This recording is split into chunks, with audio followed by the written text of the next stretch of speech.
Redaksi Madinah dalam sepekan.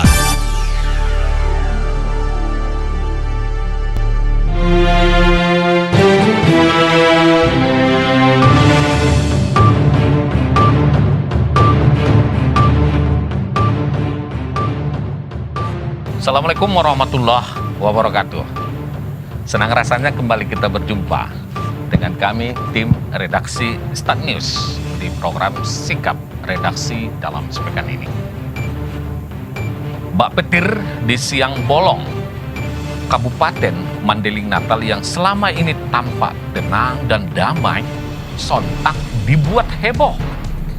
Pasalnya, pemerintah pusat melalui Menteri Koordinator Perekonomian Airlangga Hartarto pada Senin 6 September 2021 mengumumkan bahwa Mandailing Natal termasuk kabupaten yang ditetapkan berstatus pemberlakuan pembatasan kegiatan masyarakat atau PPKM level 4 di Sumatera Utara.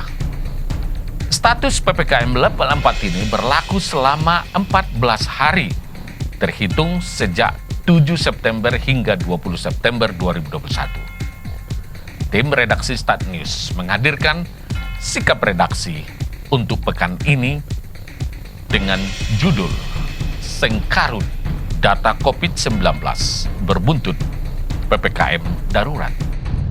Awalnya, berbagai pihak termasuk Pemda Madinah terkesan gagap menyikapi penetapan status level darurat dalam penanganan COVID-19 itu.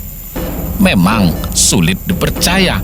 Soalnya, realitas di lapangan menunjukkan bahwa jumlah orang yang terpapar virus itu terbilang sedikit di Madinah.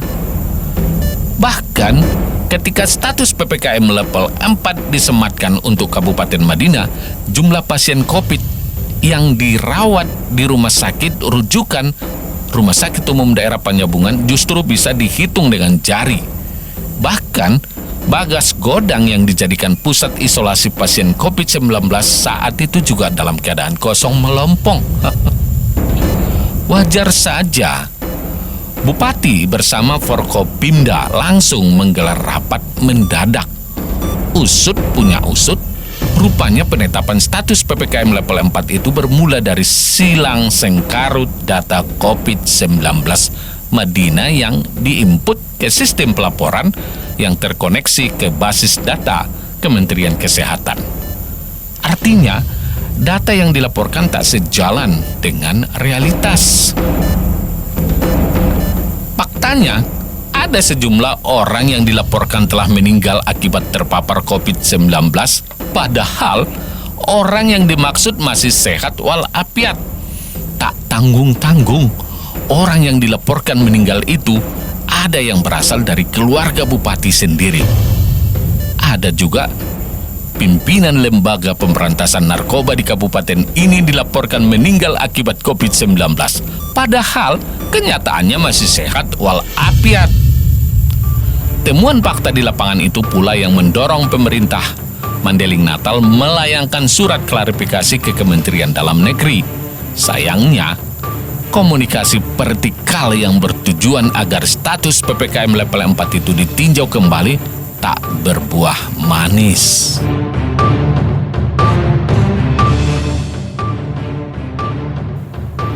Kita tetap wajib melaksanakan ketentuan PPKM level 4 sesuai instruksi Mendagri dan instruksi Gubernur Sumatera Utara. Dampaknya, pembatasan aktivitas masyarakat diperketat. Kegiatan belajar mengajar secara tatap muka terbatas yang baru dilangsungkan sepekan juga terpaksa dihentikan.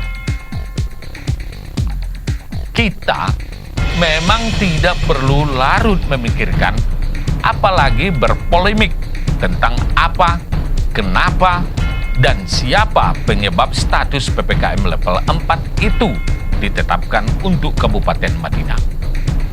Yang penting sekarang, kita bergotong royong membantu pemerintah Kabupaten Madinah dalam menjalankan tugasnya menangani pandemi COVID-19, terutama dalam menurunkan status PPKM level 4 ke semula level 2, bahkan kalau bisa ke level 1. Selain berperan aktif mencegah dengan disiplin menerapkan protokol kesehatan, kita juga terus mendorong Pemkab Madinah gencar melakukan langkah-langkah pembenahan, terutama mensinkronisasi data di lapangan dengan data yang dilaporkan ke pemerintah pusat. Penetapan status PPKM untuk suatu daerah tidak hanya ditentukan oleh jumlah pasien dan korban meninggal akibat COVID-19. Tetapi, status itu juga ditentukan dengan langkah-langkah preventif yang dilakukan pemerintah daerah, seperti tracing, testing, treatment, dan vaksinasi. Kita mengakui, tindakan preventif itu masih rendah kadarnya di Madinah. Jumlah orang yang telah divaksin di kabupaten ini misalnya masih jauh dari angka ideal untuk mencapai kekebalan kelompok. Tugas vaksinasi untuk mencapai kekebalan kelompok ini memang tidak mudah. Pasalnya, pemahaman tentang penting tidaknya vaksinasi masih menjadi polemik di tengah-tengah masyarakat kita. Jangankan bersedia divaksin, sebagian masyarakat kita justru tidak percaya kalau COVID-19 itu nyata dan benar adanya. Itu sebabnya kita terus mendorong pemerintah gencar melakukan sosialisasi kepada masyarakat untuk menjalankan tugas ini. Pemerintah memang tidak bisa sendirian. Pemerintah harus merangkul para pimpinan informal seperti alim ulama, tokoh adat, tokoh masyarakat, tokoh pemuda, bahkan tokoh milenial untuk mengampanyekan pentingnya vaksinasi COVID-19 untuk mencapai kekebalan komunal di Mandailing Natal. Dengan keterlibatan para pemimpin informal itu, kita berharap kesadaran masyarakat terhadap pentingnya vaksinasi guna mencegah dan memutus penyebaran COVID-19 terus meningkat. Muaranya, kekebalan kelompok juga cepat tercapai. Dengan begitu, kita yakin pandemi COVID-19 ini dapat teratasi. Ekonomi pun diharapkan kembali pulih dan bertumbuh, sehingga kita bisa kembali menjalani kehidupan normal tanpa bayang-bayang ketakutan terpapar COVID-19. Semoga. Demikian sikap redaksi menyikapi isu dan peristiwa yang menjadi pembicaraan di ruang publik masyarakat Mandailing Natal dari sudut pandang redaksi Start News untuk pekan ini. Sahabat, dimanapun Anda berada, jangan lupa untuk selalu menerapkan protokol kesehatan. Pakai masker selalu, cuci tangan dengan sabun di air yang mengalir, dan hindari kerumunan. Terima kasih, mewakili tim redaksi Start News yang bertugas mengucapkan. Mohon maaf jika ada hal yang kurang berkenan. Dari kalamu, Assalamualaikum warahmatullahi wabarakatuh. Horas.